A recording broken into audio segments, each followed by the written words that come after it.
ಹಾಂ, ವಿದ್ಯಾರ್ಥಿಗಳೇ, ಇದನ್ನು ದಶಮಾಂಶ ರೂಪದಾಗ ಹೆಂಗೆ ಬರಿಬೇಕು ಅನ್ನೋದನ್ನು ಈ ಪ್ರಶ್ನೆ 63 61 ಬಿಡಿ 10 100 1000 10,000 ಇಟ್ಟಾಗ್ತವೆ. ಅದನ್ನು ಹೆಂಗೆ ಬರಿಬೇಕು ಅನ್ನೋದು ನಾ ತೋರಿಸ್ತೀನಿ. ಇದು 61 ಇಟ್ರಿ, ಇದು 10,000.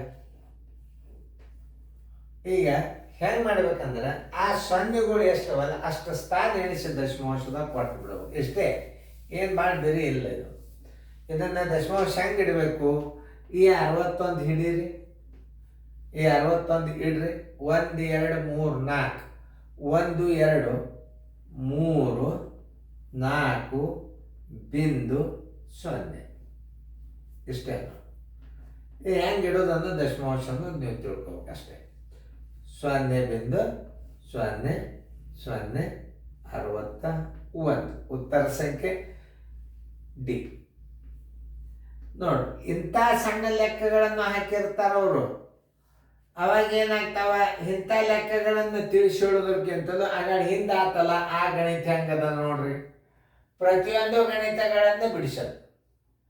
ನೀವು ಬಂದದ್ದು ಬಡ ಬಡ ಮಾಡಿ ಬರಲಾರ್ದ ವಿಡಿಯೋಗಳನ್ನು ನೋಡ್ರಿ, ಅಂದ್ರೆ ಭಾರಿ ಬೇಗನೆ ಪಿಕಪ್ ಆಗ್ತದೆ ನಿಮ್ಮ ಅಭ್ಯಾಸ.